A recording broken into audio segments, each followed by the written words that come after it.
So I did my journey here beside our own stone, our older one, and across from that one. And it was quite a personal one, but I think very connected to the place as well. It was just, I took it personally, obviously. So it was the usual of, into the darkness, the beach, sorry, I'm a little bit upset, beach, the boat, across the water, and landing on a shore, and it was the cove down beyond in Ardmore Cove that we landed. We with the crow with me, flying kind of overhead and to my left through the whole thing, or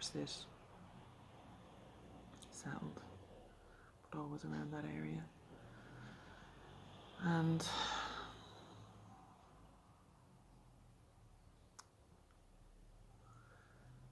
as I was coming up to the beach with the boat, there was like a line of fires, so like individual fires, stretching in a line from the beach up to the top of the hill. And I began to walk, and as I came into, it was dark, and as I came into the light of the first circle of firelight, it was my father, who died in late 2018. So only a couple of months ago as we're recording this. And we didn't have the best relationship.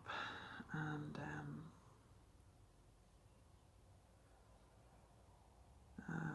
I walked by him he was kind of, looked like he was expecting me to talk to him, but I didn't, and I just walked by. And at the next fire was my nana, who died a month after him, and I gave her a hug, but I didn't really feel that I had much to kind of say to her, or didn't really need to spend any time with her. And then it started getting to people that I thought I knew. The next woman, I think it might have been my grandfather's mother, who I've always felt a kinship. My grandfather wasn't there, he died 21 years ago, so but anyway, that's irrelevant anyway with ancestors, but he wasn't there.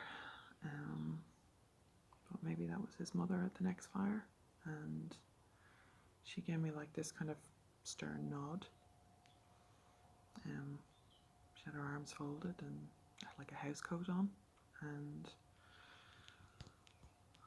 from the stories I know of her, that maybe kind of felt like she approved of what I was doing. She was a businesswoman, and she was a widow, quite young, and back in the day she started a business and kept her whole family going and kept them in. She was very successful, actually, so that was interesting. And it felt like a kind of a kinship with her, whoever she was. It might not have been her, but I think it was her. And then we were on into people that I didn't recognize, men and women, as we were going by.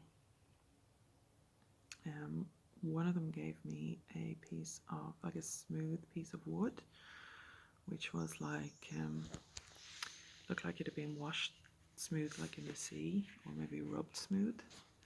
It was like an oval disc with like, I don't know if you've ever seen like a worry stone, but it was that kind of shape. So it was about like that size, and just with like a thumb kind of inflection in it, depression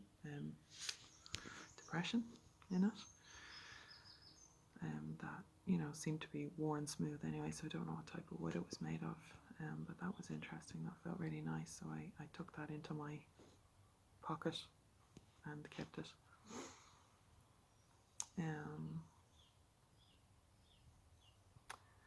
And then up at the final fire, there was, so anyway, I made my way up, and I didn't really talk to them, but I felt like I could have spoken. I could have sat and spoken with any of them, or asked them for anything, or gone looking for a particular ancestor if I wanted to, and that they would have been at the fire, or they would have come to the fire.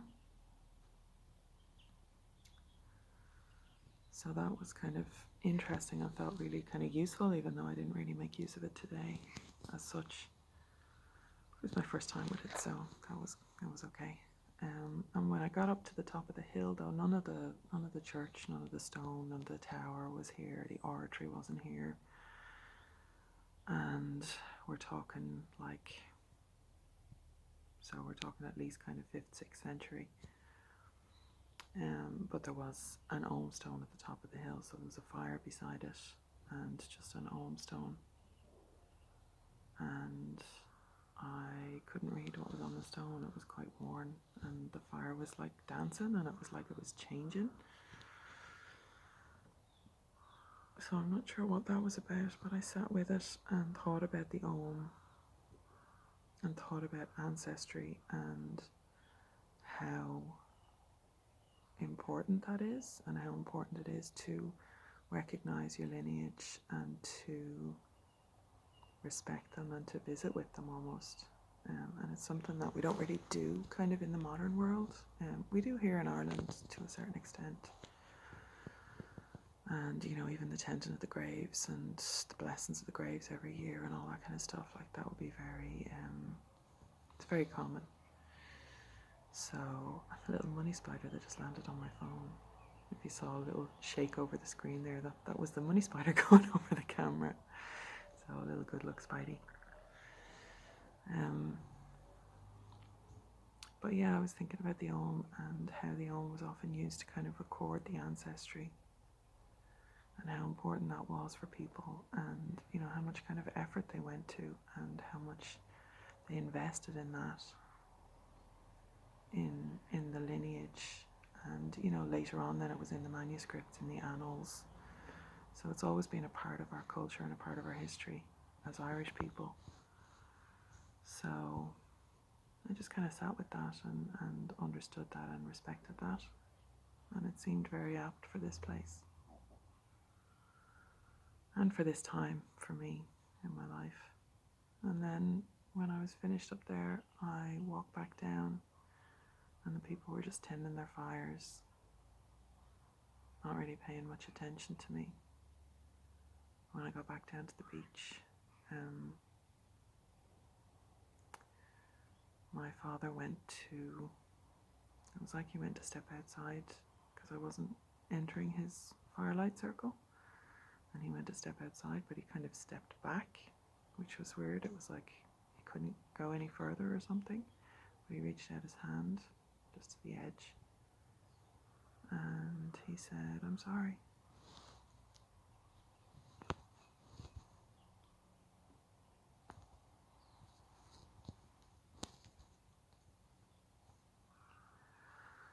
And I said, "Thank you."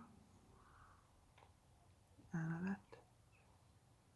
Got back in my boat and came home. So I really look forward to digging into the history and the ancestry of this place in our report, which I'm going to do this month. So, Slán go fóill, and thank you for joining me on this Patreon site journey visit. And here's to more for the new year.